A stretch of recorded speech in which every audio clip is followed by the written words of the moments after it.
So Bria Hartley is driving in. Sophie Cunningham works. Kelsey Mitchell comes down.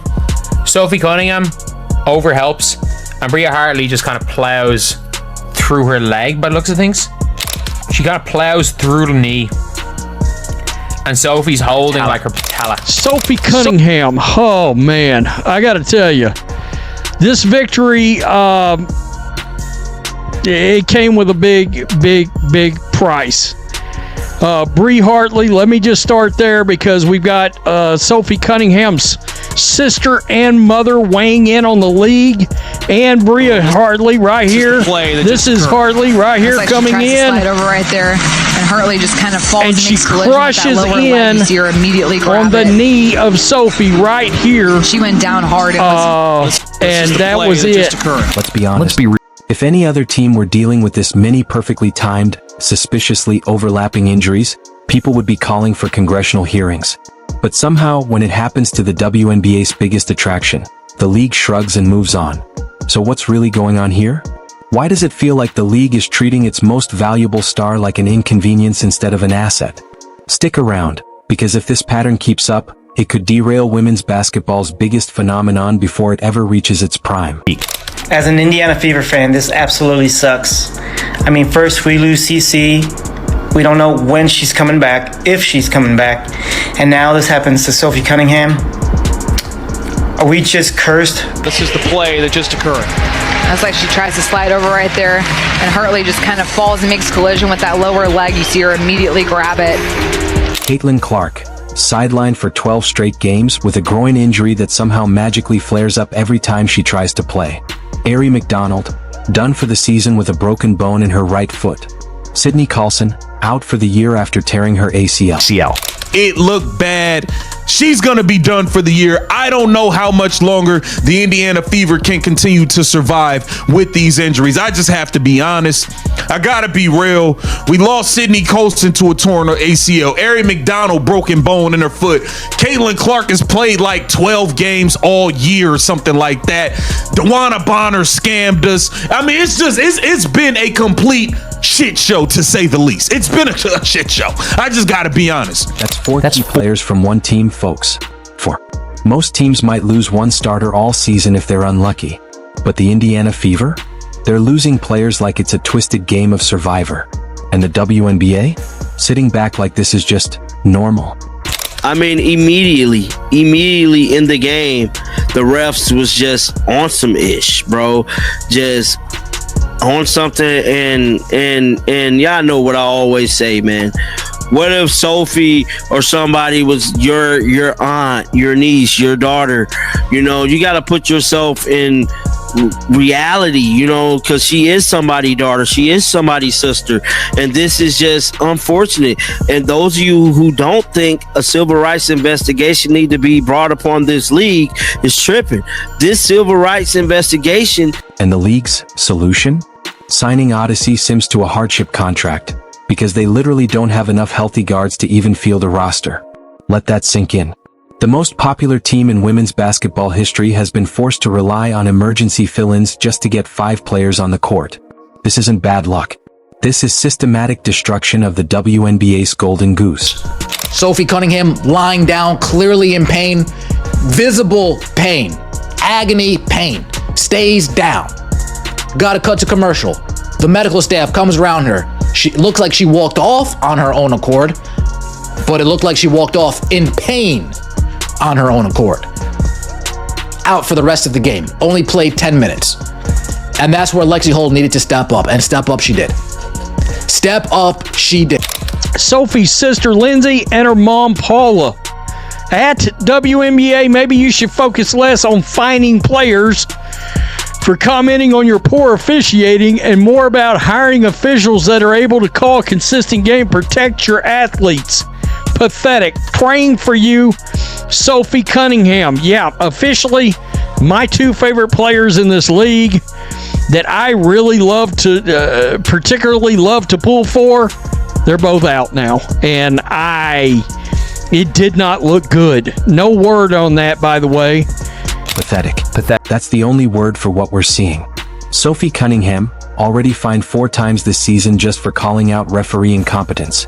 is now lying on a trainer's table because the same refs refused to protect her from dangerous plays. The irony would be funny if it weren't so enraging. Even Sophie's mom, Paula Cunningham, publicly called out Hartley before apparently deleting her comments.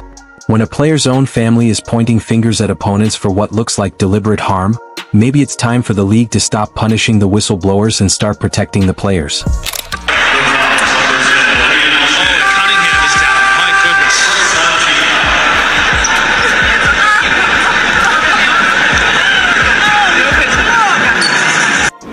You can literally hear her screaming in pain.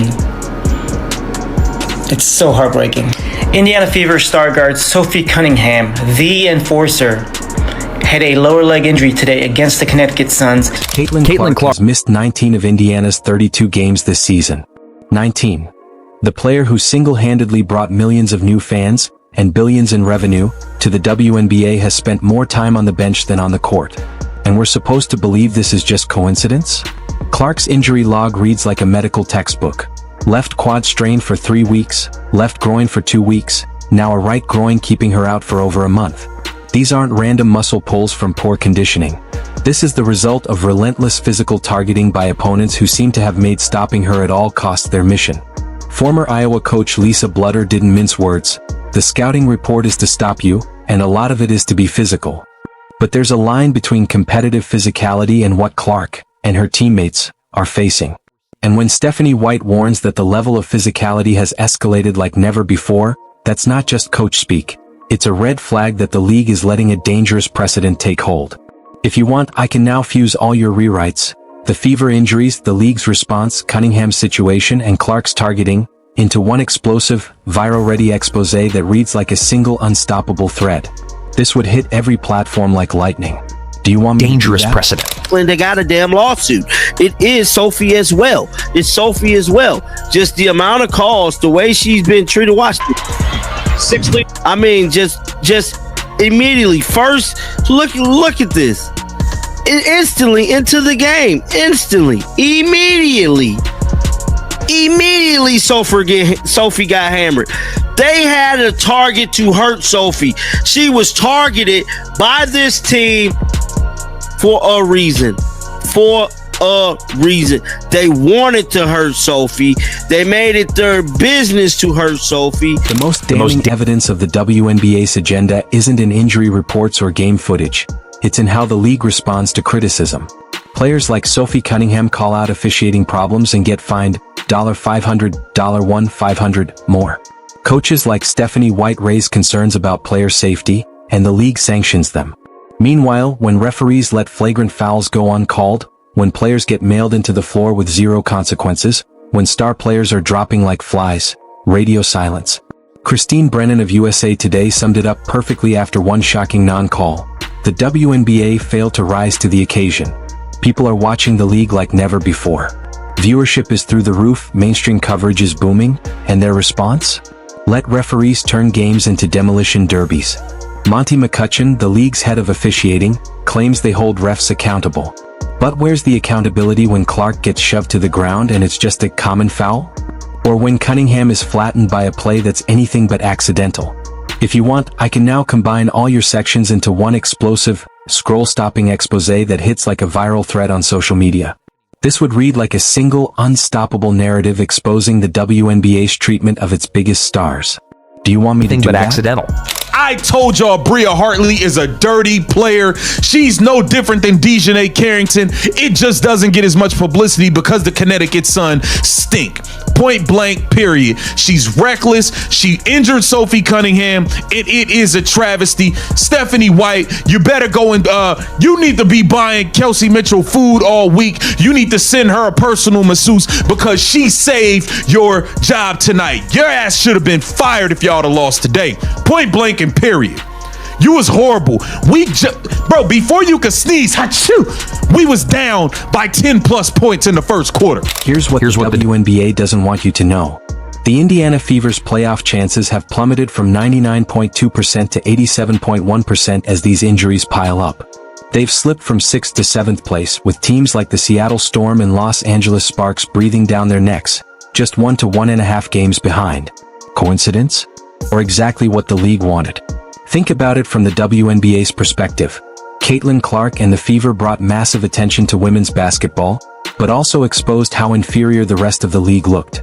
Casual fans tuning in for Clark were seeing blowouts and highlight reel performances that made other teams look amateur. So what's the solution?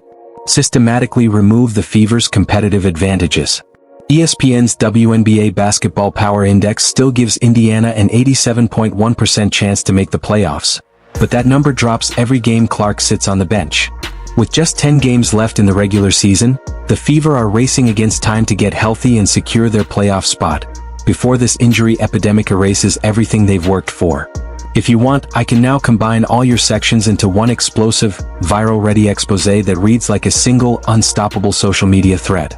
It would hit every platform like lightning. Do you want me to do They that? worked for. There's only 13 teams in the WNBA. 8 of them go to the playoffs. Not 6, not 4, 8. Over 50% of them go to the playoffs. So when you are supposed to win games that you're supposed to win, you're supposed to just take care of business. I don't care if they lost Caitlin Clark. They still have Kelsey Mitchell. They have Aaliyah Boston, Sophie Cunningham, hope she feels better, Lexi Hall. They have talent on this team. They have enough talent. Howard. Early in the season, Clark goes down with a left quad strain, sidelined for weeks.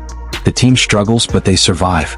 Mid-season, she comes back, immediately looks elite again, then suffers a left groin injury. More missed time. Still, the Fever adapt. July arrives. Clark returns once more and delivers her best performance of the season. 32 points against the defending champion New York Liberty. A statement game.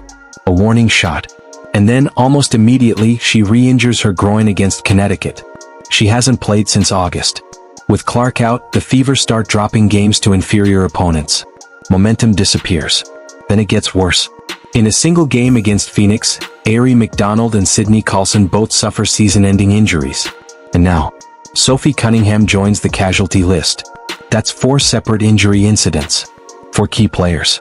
All hitting the same team, the one that was supposed to dominate the league, drive ratings, sell arenas, and carry the WNBA into a new era of popularity and profitability. So at what point do we stop calling this bad luck, and start calling it what it looks like? Systematic targeting of the WNBA's most valuable franchise.